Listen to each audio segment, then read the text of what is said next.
শ্রীমঙ্গল, যা বাংলাদেশের উত্তর পূর্ব অংশে সিলেট বিভাগের মৌলভীবাজার জেলায় অবস্থিত। আর এই শ্রীমঙ্গলকেই কিন্তু চায়ের শহর বলা হয়ে থাকে। তাই তো ভ্রমণ পিপাসু মানুষদের আনাগোনা থাকে এই চায়ের শহর শ্রীমঙ্গলে।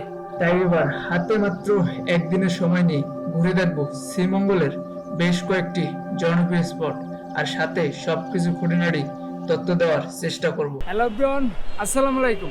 আমি আছি আর সিমন খান আপনাদের সাথে। রাইট নাও গাইজ, আমি এখন আছি ঢাকার কমলাপুর রেল স্টেশনে। আর এবারের শ্রীমঙ্গলের যাত্রাটা শুরু হচ্ছে এখান থেকেই। So let's go. এবার আমাদের যাত্রাটা শুরু হচ্ছে ঢাকার কমলাপুর রেলওয়ে স্টেশন থেকে। আমরা যাচ্ছি রাত 10টার উপবন এক্সপ্রেস ট্রেনে করে, যার ভাড়া পড়বে সুবনচারে ঢাকা টু শ্রীমঙ্গল 275 টাকা করে। জেনে রাখা ভালো, ঢাকা থেকে শ্রীমঙ্গলের দূরত্ব প্রায় 177 কিলোমিটার। যেতে সময় লাগে আনুমানিক 5 থেকে 6 ঘন্টার মতো।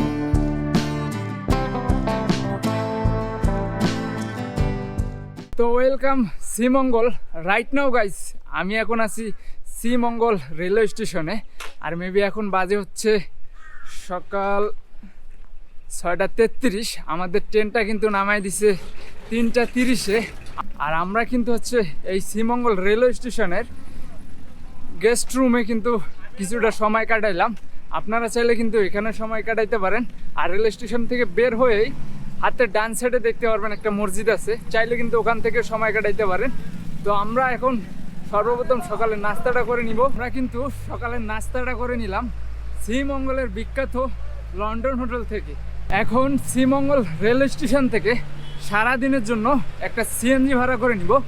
আর আপনারা কিন্তু এখানে অসংখ্য পরিমাণের চাঁদের গাড়ি পেয়ে যাবেন, সিএনজি পেয়ে যাবেন।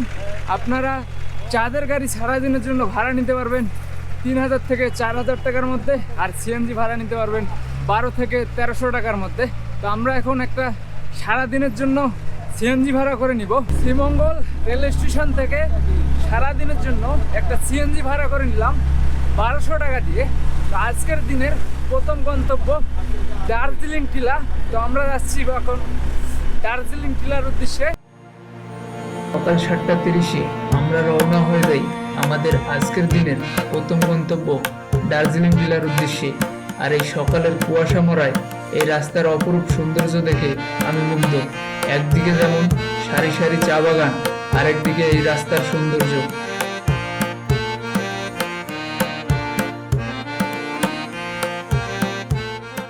আমরা কিন্তু অলরেডি দার্জিলিং টিলার ভিতরে। আর এখানে আজকে অনেক পরিমাণে শীত। ওই যে গেটটা দেখা যায়, মূলত ওইটা হচ্ছে গেট। আর ওখানে হচ্ছে আপনাদের নাম, ফোন নাম্বার এগুলো আর কি নেবে। তো আমরা ওখানে যাচ্ছি হচ্ছে সামনের দিকে। আর ওই যে দূরে দেখা যায় সূর্য উঠছে। তো চলেন ওই দিকে যাই। আমরা কিন্তু গেট থেকে অলরেডি অনেক দূর ভিতরে চলে আসছি। মূলত গেট থেকে 1 কিলোর মতো হেঁটে আসা লাগে এই দার্জিলিং টিলা দেখার জন্য। আর আমার যেদিকে চোখ যাচ্ছে সেদিকেই হচ্ছে বড় বড় টিলা আর সবুজ প্রকৃতি। জাস্ট ভিউটা দেখেন কত বেশি সুন্দর। আর ওই যে দূরে দেখা যায় সূর্য কিন্তু ওইদিকে উঠছে। হাঁটতে হাঁটতে বেশ ভিতরে চলে আসছি। মূলত এটাই হচ্ছে দার্জিলিং টিলা যাওয়ার জন্য রাস্তাটা। এই যে এই রাস্তাটা ধরেই কিন্তু আমাদেরকে যেতে হবে দার্জিলিং টিলার উদ্দেশ্যে। ভাই জাস্ট ভিউটা অ্যামেজিং ভিউ। আপনারা যদি দার্জিলিং টিলা দেখার জন্য আসেন তাহলে মাস্ট বি সকালের দিকে আসবেন। এ যেন এক প্রকৃতির অপার লীলাভূমি সৌন্দর্য। জাস্ট যেদিকেই চোখ যাবে সেদিকেই হচ্ছে সবুজ প্রকৃতি। তো আমরা যাচ্ছি হচ্ছে দার্জিলিং টিলার উদ্দেশ্যে। আমরা কিন্তু ফাইনালি চলে আসলাম দার্জিলিং টিলার উপরে। জাস্ট ভিউটা দেখেন চারিদিকের, অসাধারণ ভিউ। যেদিকেই চোখ যাবে সেদিকে হচ্ছে সবুজ প্রকৃতি। এ যেন এক আল্লাহর অশেষ রহমত। জাস্ট আশেপাশের ভিউটা যদি আপনাদেরকে দেখাই কত বেশি সুন্দর। মূলত এটাই হচ্ছে আমাদের বাংলার Darjeeling. Just awesome view guys, awesome. যেদিকেই চোখ যাবে সেদিকে হচ্ছে সবুজ প্রকৃতি।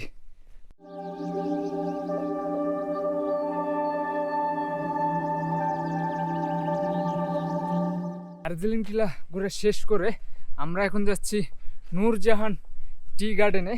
তো চলেন।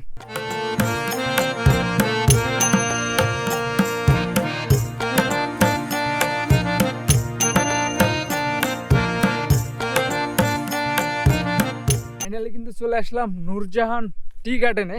জাস্ট আশেপাশের ভিউটা যদি আপনাদেরকে দেখাই, অনেক বেশি সুন্দর। আর মূলত এই যে চা গাছগুলো দেখতে পাচ্তেছেন, এগুলার হচ্ছে পাতাগুলো কেটে ফেলতেছে আর কি। বর্ষার সময় যখন আপনারা আসবেন তখন খুবই সুন্দরভাবেই কিন্তু এই চা বাগানগুলা সৌন্দর্য উপভোগ করতে পারবেন।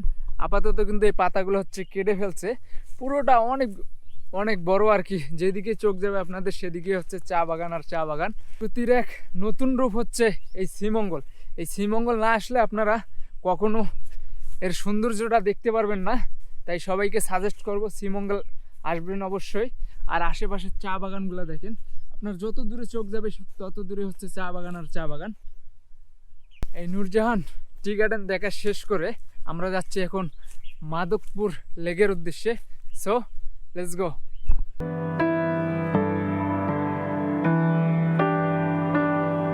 আমরা কিন্তু অলরেডি মাধবপুর লেকের ভিতরে ঢুকছি। আর এখানে ডোবার জন্য হচ্ছে 20 টাকা দিয়ে আর কি একটা টিকিট কাটা লাগে।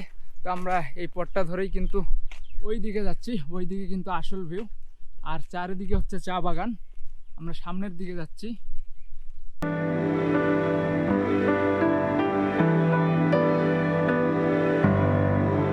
আমি কিন্তু মাধবপুর লেকের একবারে পাশ দিয়ে হচ্ছে এই রাস্তা দিয়ে যাচ্ছি। আর এটাই হচ্ছে মূলত মাধবপুর লেক। আর এর পাশে হচ্ছে বিভিন্ন রকমের চা গাছ, চা বাগান আর বড় বড় টিলা। তো আমরা এই পথটা ধরেই কিন্তু যাচ্ছি হচ্ছে এই দিকে। আর মূলত এই লেকটা হচ্ছে কৃত্রিম লেক। মূলত এই জায়গাটা অনেক নিচু থাকার কারণে হচ্ছে পানি আর কি রাখা যাইতো না আর কি। ওই কারণে হচ্ছে যে ওই জায়গাটা দেখতে পাচ্ছেন, ওইখানে হচ্ছে বাঁধ দিয়ে আর কি এই পানিটা আটকায় রাখছে। আর এই জায়গার সৌন্দর্যটা অনেক বৃদ্ধি হয়েছে এই কারণে হচ্ছে। তো আমরা এই পাহাড় দিয়ে কিন্তু ওই লেকের মাথায় যাব আর কি।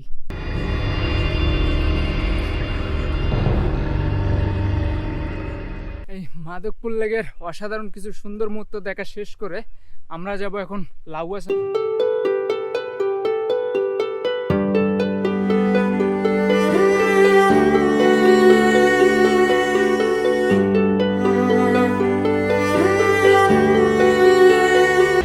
চলে আসলাম কিন্তু লাউয়াছড়া জাতীয় উদ্যান।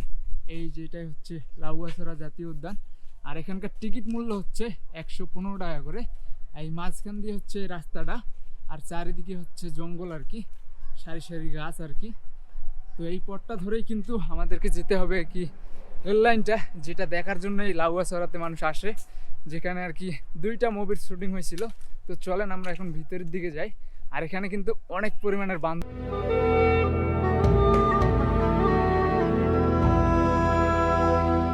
গেট থেকে একটু আগালেই কিন্তু আপনারা দেখতে পারবেন রাস্তায় অনেক রকমের বানর, এই যে দেখেন।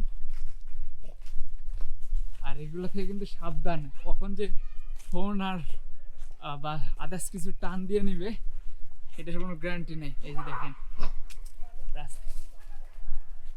আমি এখন আছি বাংলাদেশের সবচেয়ে সুন্দর একটি রেল লাইনে, এই লাউয়াছড়া জাতীয় উদ্যানে। বেসিক্যালি এই জায়গাতে কিন্তু 2টা মুভির শুটিং করা হয়েছিল। একটা হচ্ছে আমার আছে জল, আর একটা হচ্ছে হলিউড মুভির ছবি। মূলত এই জায়গাটাতে এই রেল লাইনটা দেখার জন্যই কিন্তু পর্যটকরা আসে। আর এই রেল লাইনটা ছাড়া কিন্তু এই জায়গাতে তেমন কিছু দেখার মতো নাই। এখানে টিকিট মূল্য হচ্ছে 120 টাকা করে। অনেকে ডুবার পর হচ্ছে কমপ্লেন দিতেছে যে এই রেল লাইনটা ছাড়া কিন্তু আপাতত এই জায়গাতে তেমন কিছু একটা দেখার মতো নাই। আর চারিদিকে খেয়াল করলে কিন্তু কিছু বানর দেখা যায়। এই বানরগুলো থেকে কিন্তু অবশ্যই সাবধান থাকবেন। আর এটাই কিন্তু বাংলাদেশের সবচেয়ে সুন্দর রেল লাইন। গাইস, লাউয়াছড়া জাতীয় উদ্যান ঘোরা শেষ করে এখন যাচ্ছি আমরা বাইরের দিকে।